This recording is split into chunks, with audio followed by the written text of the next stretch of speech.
السلام علیکم عزیز طلباء، آج ہم 4D preparation and test session میں پیپر پر بات کریں گے۔ اس میں آپ کو خوش آمدید کہتے ہیں۔ تو سب سے پہلے ہم جو پیپر کا پیٹرن ہے اس میں پہلے حصے میں حصہ معروضی ہے اور دوسرے حصے میں انشائیہ ہے۔ تو 4D preparation and test session 2021 کا آغاز کرتے ہیں۔ تو اردو سال اول پہلا ٹیسٹ، اس کا سلیبس اسباق میں اسماء حسنہ اور اپنی مدد آپ ابوالقاسم زہراوی اور مکالمہ نگاری اور تذکیر و تانیث ہے۔ تو سب سے پہلے آبجیکٹیو پیپر، جس میں 4 آپشن دیے گئے ہیں۔ ایک آپ نے صحیح والا جو ہے وہ اس کا انتخاب کرنا ہے۔ تو سب سے پہلا MCQs جو پہلے سبق میں سے لیا گیا ہے، اس کا صحیح جواب بھی آپ کی اردو درسی کتاب پر صفحہ نمبر 1 پر دیا گیا ہے۔ سنت کے لغوی معنی ہے راستہ کے۔ 4 دیے گئے ہیں، ان میں سے جو صحیح ہے وہ راستہ ہے۔ اس کے بعد دوسرا جو MCQs ہے، نیچر کا قاعدہ ہے کہ جیسی قوم ہو ویسی ہی اس کی ڈیش ڈیش ہوتی ہے۔ کیا 4 آپشن دیے گئے ہیں، جس میں گورنمنٹ اے جو ہے وہ صحیح اور ہے۔ اب اس کے اگلا حصہ، جس میں ابوالقاسم کا لقب کیا تھا، 4 آپشن دیے گئے، اس میں سے صحیح آپشن جو ہے وہ زہراوی ہے۔ اس کا اگلا جو ہے وہ گرامر کے اعتبار سے دیا ہے، تذکیر و تانیث، یعنی مذکر مؤنث لفظ مذکر ہے یا مؤنث ہے، اس کے مطابق آپ نے اس کا انتخاب کرنا ہے صحیح آپشن کا۔ تو اس میں فاعل کو آپ استعمال کریں گے مفعول کے مطابق، اس میں مذکر ہے یا مؤنث ہے۔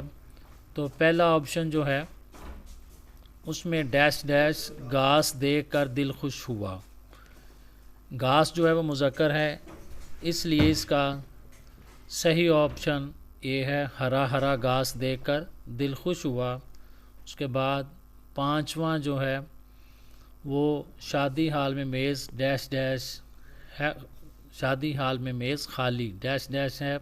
اس کا صحیح آنسر، صحیح جواب آپشن اے ہے، پڑی، شادی حال میں میز خالی پڑی ہے۔ یہ ہمارا حصہ معروضی تھا۔ اب ہم دوسرے حصہ انشائیہ، یعنی کہ جس میں اسباق کے حوالے سے 2 اقتباسات دیے گئے ہیں۔ پہلا اقتباس الف، یہ کس سبق سے آیا ہے، اس کا عنوان کیا ہے اور مصنف کا نام کیا ہے۔ اس میں ہم یہ سب سے پہلے 1 نمبر جو ہے وہ آپ کے سبق عنوان کا ہے، دوسرا مصنف کے نام کا ہے، اور 3 نمبر کا سیاق و سباق ہے، جو آپ نے 8 سے 9 لائنوں میں شیٹ پر لکھنا ہوگا، اور 10 نمبر کی تشریح ہے۔ تو اس میں یہ جو سبق ہے جہاں سے یہ اقتباس لیا گیا ہے، اس کا نام ہے اسماء حسنہ، اور اس کے مصنف ہیں سید سلمان ندوی۔ اور اب اس کا سیاق و سباق، کیونکہ یہ اس میں سیاق و سباق میں 2 اقسام ہیں، ایک اجمالی ہے، ایک دوسری ہے۔ تو یہ جو تمثیلی ہے ایک اجمالی ہے۔ تو تمثیلی یعنی کہ مضامین، یہ مضمون لکھا گیا ہے، اس پر سیاق و سباق ہم نے اس کا لب لباب ہی لکھنا ہوگا۔ آسان طریقہ تو یہ ہے، اور اس کا ہم دیکھیں گے کہ سیاق و سباق میں یہ صرف اور صرف اس کی جو احتیاط ہے وہ 8 سے 9 لائنوں میں یہ مکمل ہونا چاہیے، زیادہ ہوگا تو اس میں تاثر اچھا نہیں ہوگا۔ اس کے بعد تشریح ہے، جس میں ہم پہلے نبی پاک صلی اللہ علیہ وسلم کے متعلق یہ صاف تمام لکھا گیا ہے، اس کے متعلق ہم اس میں نبی پاک صلی اللہ علیہ وسلم کی جو خصوصیات ہیں اس میں اس کا تذکرہ کریں گے۔ اس کے بعد دوسرا جو اقتباس ہے جز بے کا، وہ لیا گیا ہے سبق اپنی مدد آپ سے، اور اس کے مصنف ہیں سر سید احمد خان۔ اب یہ سر سید احمد خان نے قوم کے حوالے سے لکھا ہے کہ قوم کے کیا خیالات ہوتے ہیں، جیسا کہ عام ایک مقولہ مشہور ہے کہ جیسی رعایا ہوگی ویسی حکومت ہوگی۔ تو اس میں سر سید احمد خان نے قوموں کے حوالے سے لکھا کہ کس طرح سے قومیں ترقی کرتی ہیں، کیسا وہ عروج زوال کی طرف آتی ہیں، اور ایک ترقی پذیر قوم کس طرح سے اپنی مدد آپ کے تحت دنیا میں مقبول ہو سکتی ہے۔ اس لیے یہ دونوں اقتباس تشریح اور سیاق و سباق کے حوالے سے ہیں۔ اب ہمارا جو تیسرا سوال ہے، دو دوستوں کے درمیان علم کے فائدے کے موضوع پر مکالمہ لکھنا، تو مکالمے میں یہ احتیاط کرنی چاہیے کہ ایک سوال ہوتا ہے، ایک اس کا جواب، تو دونوں جو ہیں وہ سوال کرتے ہیں، اس کا جواب 1 to 1 اس کی بات ہوتی ہے۔ اس لیے مکالمے میں فقرات کو مناسب رکھا جائے، بہت لمبے لمبے نہ لکھے جائیں، بہت چھوٹے چھوٹے نہ لکھے جائیں، جواب مکمل ہو بات کے اندر، تو جو موضوع ہے اس کی وضاحت مکالمے کے اندر پوری ہو جائے، تو یہ اس کا مکالمہ جو ہے وہ آپ کا بہترین ہوگا۔ اس کے لیے 3 صفحات جو ہیں وہ کم از کم لکھنے چاہیے تاکہ مکالمے کی جو موضوع ہے اس کا پوری طرح سے ہمیں احاطہ کیا جا سکے۔ تو طلبہ یہ ہمارا جو تھا وہ پیپر اے تھا۔ اب ہم آتے ہیں پیپر بی کی طرف، جو پرچہ دوم ہے۔ ٹیسٹ سیشن کا سلیبس وہی ہے جو پیپر اے میں تھا۔ اب ہم آبجیکٹو پہ بات کرتے ہیں۔ تو جو آبجیکٹو میں سب سے پہلا جو ایم سی کیوز ہے، شاب ابی طالب میں میسور کی بات کون سنتا ہے؟ اس کا درست جواب جو ہے وہ غریب ہے، اور یہ پہلے سبق میں سے لیا گیا ہے، اسماء حسنہ۔ اور اس کے بعد دوسرا جو سبق سے لیا گیا ہے وہ اپنی مدد آپ ہے، استقلال اور محنت۔ اس میں درست جواب ہے وہ ڈی، کامیابی۔ اس کے بعد تیسرا جو ہے وہ ابوالقاسم زہراوی سے لیا گیا کہ اس کے آباء و اجداد کہاں کے رہنے والے تھے، تو اس کے آباء و اجداد، یہ صحیح جو اس کا جواب ہے وہ بی ہے، اندلس کے رہنے والے تھے۔ اور اب ہم اس کی اگلا حصہ یعنی تذکیر و تانیث کی طرف آتے ہیں۔ تو چوتھے کا جو جواب ہے، اس نے اونٹ کی نکیل پکڑی۔ اب جو 5واں ہے ایم سی کیوز، اس میں ریحانہ کے سر میں درد ہو رہا ہے، درست جواب بی ہے اس میں۔ اب اس کے بعد ہم آتے ہیں حسین شائعہ کی طرف۔ تو سیاق و سباق جو ہے اس کے حوالے سے تشریح کا سوال دیا گیا ہے۔ اس میں عنوان جو ہے وہ سبق کا پہلا اپنی مدد آپ ہے، اور اس کے مصنف سر سید احمد خان ہے۔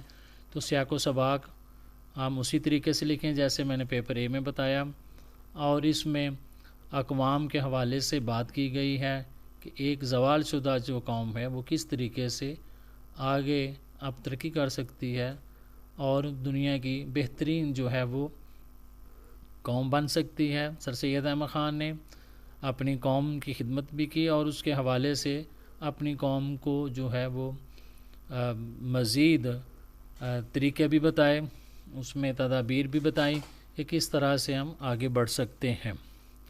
اب اس طرح سے دوسرا جو اس کا حصہ ہے جز بے اقتباس کا، تو اس میں یہ ابوالقاسم زہراوی سے لیا گیا ہے۔ ابوالقاسم زہراوی کا جو ہے وہ سبق حمید عسکری نے لکھا ہے۔ حمید عسکری جو ہیں وہ اسلامی نقطہ نظر سے اپنے موضوعات چنتے ہیں لکھنے کے لیے، اور اس نے بہت سارا اردو ادب کو اس سے لیس کیا ہے، بہت زیادہ جو ہے عنوانات لکھے ہیں۔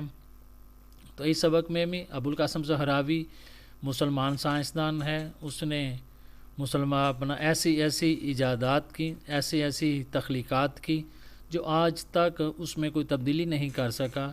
اس کی بنائی ہوئی چیزیں جو آلات جراحی کی ہیں وہ آج بھی وہی ہیں جو اس وقت اس نے تخلیق کی تھی۔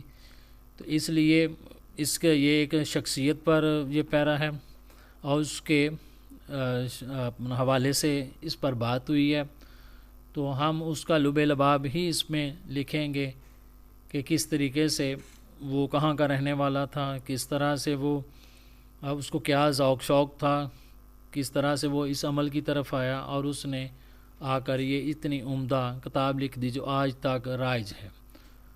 اب اس کے بعد اگلا سوال دو نوجوانوں کے درمیان ملک میں بڑھتی ہوئی بے روزگاری کے موضوع پر ہے۔ مکالمہ لکھنا ہے۔ مکالمہ لکھنے کا وہی طریقہ ہے جو میں نے پہلے بتایا۔ بے روزگاری جو کہ آج کل کا ایک سب سے بڑا مسئلہ ہے، تعلیم ہونے کے باوجود، ہنر ہونے کے باوجود لوگ بے روزگار ہیں، افراتفری ہے، ہر آدمی جو ہے وہ روزی کے پیچھے بھاگ رہا ہے، حالانکہ ہمارا جو اعتقاد ہے کہ روزی ملنی ہے، لیکن چونکہ معاشرے کے اندر ایک بے اعتدالی اور بے انصافی ہے، اس وجہ سے شاید لوگوں میں بے روزگاری زیادہ ہے۔ اس موضوع کو بھی وضاحت کے ساتھ مکالموں کی صورت میں لکھنا ہے، اور اس میں بھی 3-4 صفحات جو ہیں وہ ہونے چاہیے تاکہ 10 نمبر جو ہیں وہ آپ کے مکمل ہو جائیں۔